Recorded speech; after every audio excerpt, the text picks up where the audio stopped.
Greetings, my guitar playing brethren, how are you today? I'm Stiggy and welcome to the Guitar Loft. Sorry, excuse me a minute just while I have my tea. Anyway, well, that tastes good. Look at that, eh? Mrs. Stig bought that for me, very nice. Anyway, it occurred to me I've not done a face-to-face with you guys for a while, so thought I'd do it. We're getting on pretty well with this project at the moment, eh? And guess what came through the post? Yes, I nearly died of hunger and all sorts of stuff, waiting for the postman to arrive, but yes, no, it's not metal drugs or anything like that. No, it's the push-pull pots. So in this video we are going to put them in, and that's obviously going to control some electronic wizardry to give you an extra couple of positions, and also the coil tapping. I realised, I said that I had done it in a video, I had recorded it, but obviously it didn't actually record, or should I say it didn't get edited in, so I will be doing a new video on that, rest assured. Okay, so let's get cracking, eh? But first I'm going to finish my tea, because, yeah. Sweetie guys, here we go. Okay, look, I've even got a new stand and everything to help. Right, okay, so basically, here we go, 1 and 2. These are your push-pull pots.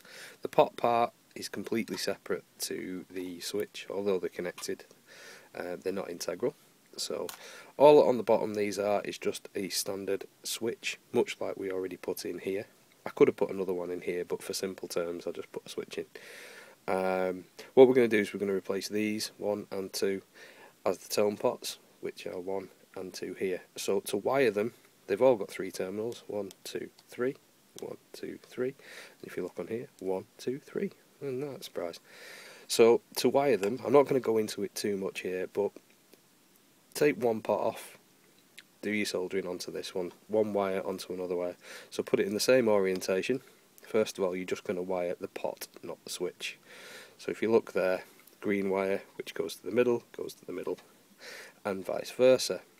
So we're going to do that now, and then we'll place them in, and then we'll deal with the switches. One last thing to note, all pots are slightly different. This is a 500 pot, that's a 500 pot, and this one's a 500 as well actually. They're all 500s. Some Stratocasters are 250, some Les Pauls are 500, 250, it just depends on the model. If you're going to replace these, try and get a 500 like I've done, so if you replace like for like. Sounds quite simple, and it really is. So let's get cracking. I'm not going to show you the wiring because just copy the wiring that's on your guitar. Okay guys, so as you can see the pots are in. There we go, that was quick. Well, quick for you, not for me. But anyway, let's try and get a better view for you down here. Right, the pots are in. Don't worry about it being a little bit scraggly at the moment. There's not a lot I can do because I'm still wiring. Let me see if I can get this in focus for you. Right, now this stray wire here, okay, is the coil tap wire for this.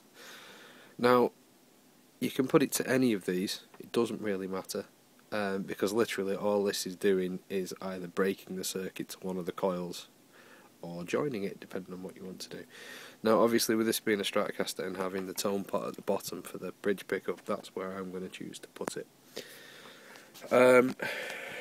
Nice and quick and simple with this, really.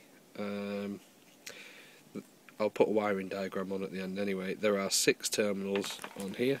If I can try and get it in focus for you. Not blooming great, is it? There we go. 6 terminals. There. Alright. Now, basically, it doesn't matter what these do at this moment in time. 1, 2, 3, 1, 2, 3. Okay? You can use either side for the on-off. Okay, so you got 1 and 2, or 1 and 2 on the other side. It's up to you, whichever you decide to use. All this basically denotes is that I want it when the pot is up, right, or flat down, should I say. Flat down against the actual pick guard, that we have humbucker all the time.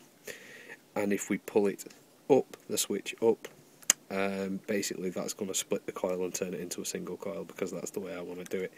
So it's the top two that you want to do. So your two spare wires are going to go one to that terminal and one to this terminal, and that's literally it, you know. Well, that's a slightly better angle, like you can see it a bit better. Right, we'll have that instead. So yeah, as you can see, that terminal there and that terminal there, and that's just a basic on-off situation. If you wanted it so you got single coil all the time, then you'd do it to the bottom ones, that one and that one. That means you'd have single coil normally, and then if you pulled it up, you'd have humbucker, and that's as simple as that. So that's switch number 1. Okay, so that's it. There we go, soldered in on the top two. 1, 2. Okay, I'm going to do a bit of tidying up. So that's now your coil tapping done. Next video is going to be a little bit of electronic wizardry around this area here. This next switch is going to give you a whole couple of different positions out of this 5-way switch. Okay, so see you next time, guys. Look after yourselves. Oh, by the way, don't forget to hit subscribe. Put some comments in the comment section. I'm doing my best. It is quite difficult to do some of this, to get this on camera, and I'm trying to do my best drawings that I possibly can. But if you've got any ideas for any projects, anything like that, hit subscribe, hit me up on a comment or something, please. You know, help me out here. Look after yourselves, guys. Speak soon.